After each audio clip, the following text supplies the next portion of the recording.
মসজিদে মসজিদে মাহে রমজান আসলে ইমাম সাহেব ভাইজানেরা সব বলেন, হুজুররা বলে দেন, বাবা মসজিদে ইফতার জামাআত সহকারে ইফতার করা বিরাট ফজিলতের, বিরাট সওয়াবের কাজ, নেকির কাজ। আলহামদুলিল্লাহ, ভালো বলেছে, তবে আরেকটু ভালো করে বোঝাবেন। কথাটা সম্পূর্ণ হলো না।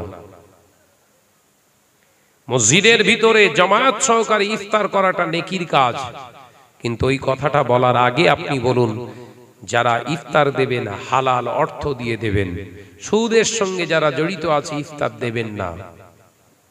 বলেছেন এই দুটো শব্দ কোন? হারামখোরেরা, হারাম মালদারেরা খবরদার মসজিদে ইফতার দেবেন না। রমজান মাসে ইফতারকে সামনে নিয়ে দোয়া চান, তাই তো নাকি? দোয়া চাই তো। দোয়ার শেষে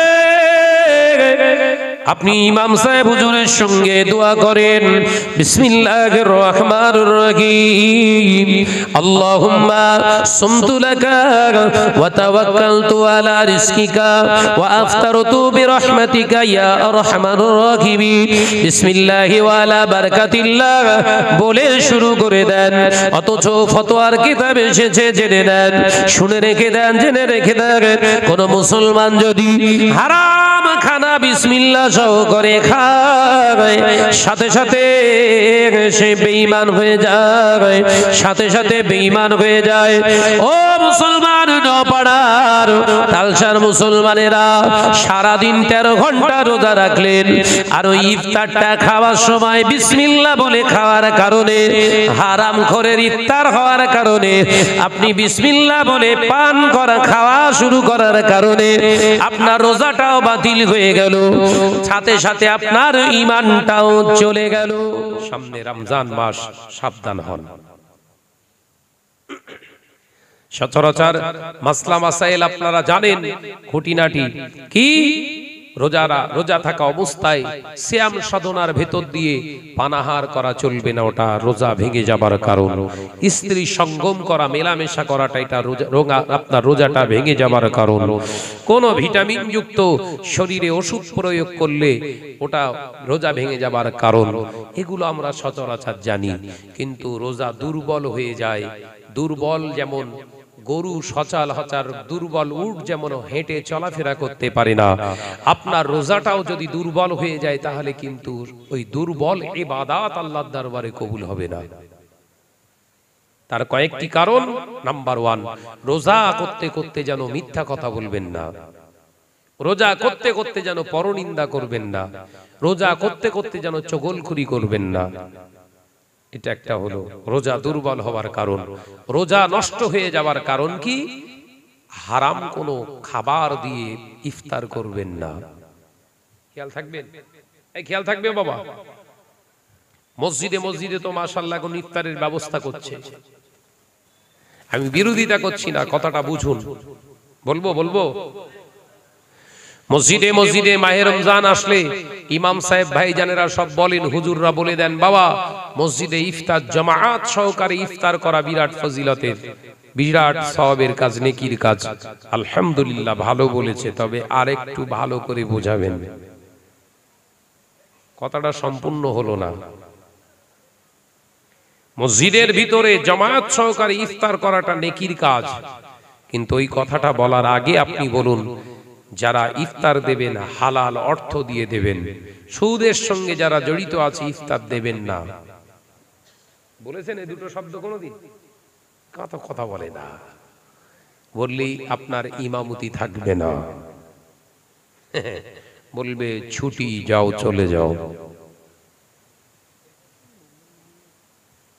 যে ইমাম সাহেব বলার কর্তব্য ইমাম সাহেব বলবে, একবার বলে শেষ নয়, বারবার বলতে হবে। প্রতি জুম্মায় বলুন, প্রতি জুম্মায় বলুন যে 4টে কি 5টা জুম্মা এই মাহে শাবান মাস চলছে, এই মাহে শাবান, এই মাসেতে যে কটা জুম্মায়, প্রত্যেকটা জুম্মাতে দাওয়াত দিন। হারামখোরেরা, হারাম মালদারেরা খবরদার মসজিদে ইফতার দেবেন না। এতদিন দাওয়াত দিয়েছেন, ইফতার দেওয়া সওয়াবের কাজ। আজকে থেকে প্রতিজ্ঞাবদ্ধ হন, সামনে যে কটা জুম্মা আছে রমজানের আগে দাওয়াত দেয়া চলবে। হারাম মালদারের কোনো ইবাদত আল্লাহর দরবারে কবুল হয় না, অর্থাৎ আপনারা মসজিদে ইফতার দেবেন না। প্রশ্ন আসবে ভাইজান, তাহলে মসজিদে কি ইফতার আমাদের করা হবে না? হারাম খানা খাওয়ার থেকে শুকনো চাল খেয়ে ইফতার করুন, আল্লাহ বেহেশতের খানা কবরে খাওয়াবে। একবার জোরে বলুন, একবার জোরে হবে না? হারামখোরের বড় লাল তরমুজ খাওয়ার থেকে বাজার থেকে একটা টমেটো কিনে ইফতার করো, হালাল টাকার একটা টমেটো কিনে ইফতার করো। একটা আপেল হারামখোরের দেওয়া আপেলের সিলকা খাওয়ার থেকে নিজের চাষের একটা চাষ করা একটা গাজর কিংবা বিট নিজের ক্ষেত থেকে তুলে এনে খেও, আল্লাহ ওই খাওয়াটা কবুল করবে। ওই আপেল খাওয়াটা কবুল করবে না, তার সঙ্গে রোজাও ক্যান্সেল। এই কথা বুঝতে পারছেন না? এগুলো বিবেক খুলে দেওয়া কথা। যদি না বিবেক খোলে তাহলে জানবেন আপনার বিবেকে শুধু তালা পড়িনি, মোহর পড়ে গেছে। আপনার বিবেকে শুধু তালা দেয়া হয়নি, মোহর ফেলে দেওয়া হয়েছে। খতামাল্লাহু আলা কুলুবিহিম, তাই তো নাকি?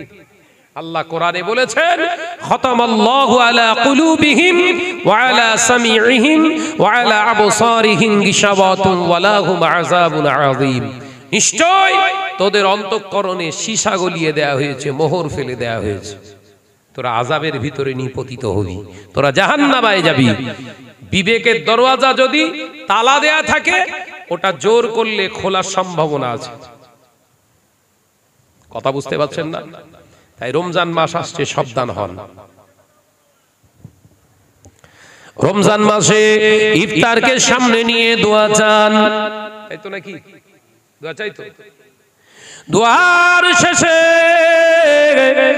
আপনি ইমাম সাহেব হুজুরের সঙ্গে দোয়া করেন, বিসমিল্লাহির রহমানির রহিম, আল্লাহুম্মা সুমতু লাকা ওয়া তাওয়াক্কালতু আলা রিজকিকা ওয়া আফতারতু বিরহমাতিকা ইয়া আরহামার রাহিমিন, বিসমিল্লাহি ওয়া আলা বারাকাতিল্লাহ বলে শুরু করে দেন।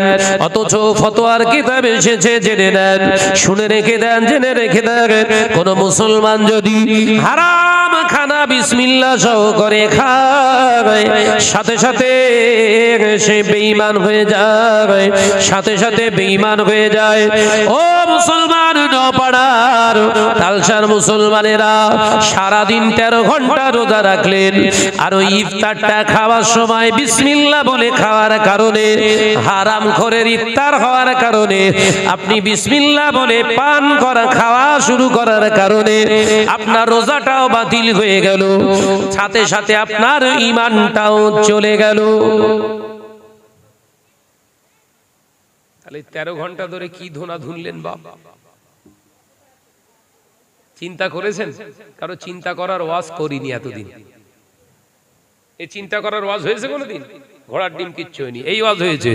বাবারা, দলবদ্ধভাবে জামাত সহকারী ইফতার করা ফজিলতের কাজ, সওয়াবের কাজ। একসঙ্গে দোয়া করলে আল্লাহ কবুল করে, সম্মিলিতভাবে ইফতার দেন। সবাই বলছে আমার পয়লা রোজায় আমি দেব, দ্বিতীয় রোজায় আমি দেব, তৃতীয় রোজায় আমি দেব, চতুর্থ রোজায় আমি দেব, পঞ্চম রোজায় আমি দেব, ষষ্ঠ রোজায় আমি দেব, সপ্তম রোজায় আমি দেব, অষ্টম রোজায় আমি দেব, নবম রোজায় আমি দেব, দশম রোজায় আমি দেব। 10টা রহমতের রোজা পার করলেন, অথচ ইফতারটা হারাম হওয়ার কারণে টোটাল রোজাগুলো খানে খারাপে গেল। মাস চলছে কি রহমতের, রহমত ছাড়া। আমার আলোচনা বুঝতে পারছেন বাপ? আলোচনা কি শরিয়াত সম্মত হচ্ছে না তৈরি করে উঠে বলতেছি? সাবধান হন। আমি আপনাদের ভাই, হয়তো আমার কথাটা কাঠখোট্টা টাইপের, মধুনি, শুকনো শুকনো কথা, কিন্তু এই শুকনো কথাটা আপনার যদি মধু থাকে হৃদয়ে, ইমানি মধুর উপরে, ওই কাঠখোট্টা শুকনো কথাটা ছেড়ে দেন। হ্যাঁ, চলে আসছেন? তাকবীর দেন, নারে তাকবীর। জোরে বলো বাবা, নারে তাকবীর।